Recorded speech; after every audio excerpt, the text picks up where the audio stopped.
नमस्कार मित्रमैत्रिणींनो. एखाद्या व्यक्तीच्या वर्तनामध्ये सकारात्मक बदल घडवून आणायचा असेल तर त्या व्यक्तीला त्यांच्या वर्तणुकीपासून वेगळे करून समजून घ्यावं लागेल. तेव्हाच त्याच्या तसे वागण्याचं खरं कारण आपल्याला समजू शकेल. तुमचं आयुष्य तेव्हाच बदलायला लागेल जेव्हा तुमचे विचार, तुमच्या मनातील भावना, तुमचं बोलणं आणि तुमची वर्तणूक यामध्ये बदल घडवून आणण्यासाठी तुम्ही काम करायला सुरुवात कराल. तुम्ही तुमच्या वर्तनामध्ये बदल केला तर नक्कीच तुम्ही समाजामध्ये एक चांगली व्यक्ती म्हणून नावारूपास नक्की याल. पण त्याचबरोबर विचारामध्येही संगती असायला हवी. झुकणे याचा अर्थ आत्मसन्मान घालवणे हा होत नाही. प्रत्येक किमती वस्तू उचलण्यासाठी झुकावंच लागतं. ईश्वराचा, गुरूंचा आणि वडीलधाऱ्यांचे आशीर्वाद त्यापैकीच एक आहे. याला झुकणं म्हणत नाहीत.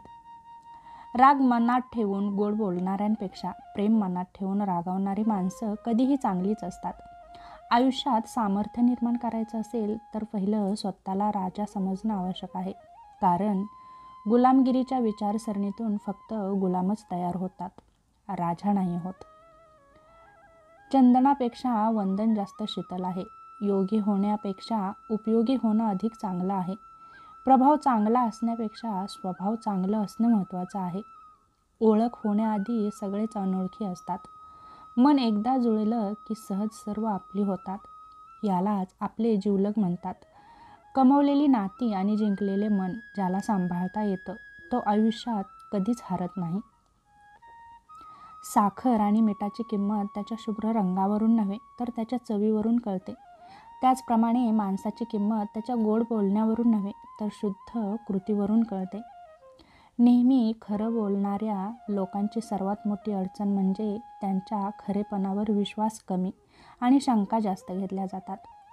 ज्या व्यक्तीमध्ये संयम, समाधान आणि सहनशीलता असते त्या व्यक्तीमध्ये कोणत्याही परिस्थितीवर मात करण्याची क्षमता असते आणि ती व्यक्ती नक्कीच तिच्या जीवनामध्ये यशस्वी होते. जबाबदारी काय असते तर समुद्राच्या पाण्यात अडकल्यासारखी असते. ना त्याला किनारा असतो ना त्याला तळ गाठता येतो. जबाबदारी काय असते तर वाळवंटात रेतीवरून चालण्यासारखी असते.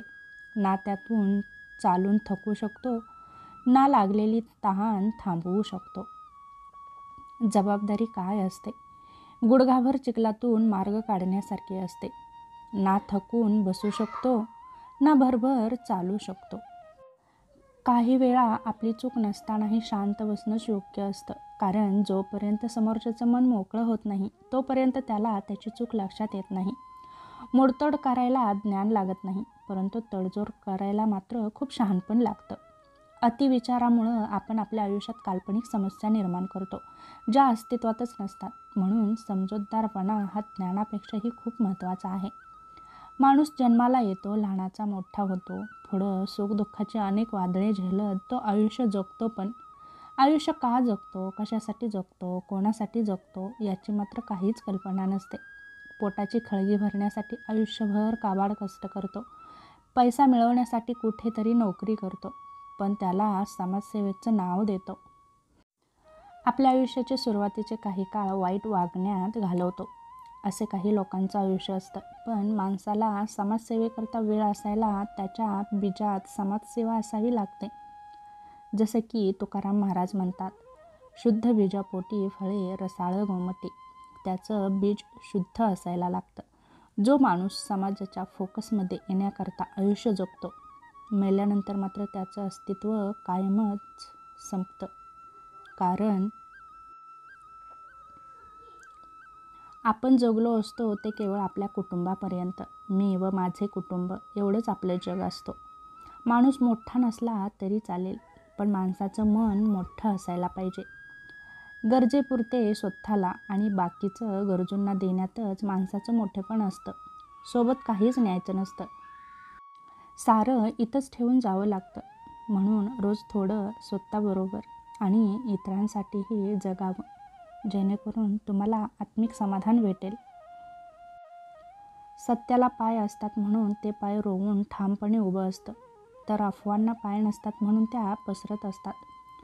प्रामाणिक व्यक्तीची किंमत कधी वेळेआधी समजत नाही. त्यांची किंमत एकतर वेळ आल्यावर समजते, नाहीतर वेळ निघून गेल्यावरच समजते.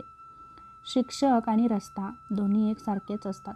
स्वतः जिथं आहेत तिथंच राहतात, मात्र दुसऱ्यांना त्यांच्या यशाकडे नेत असतात.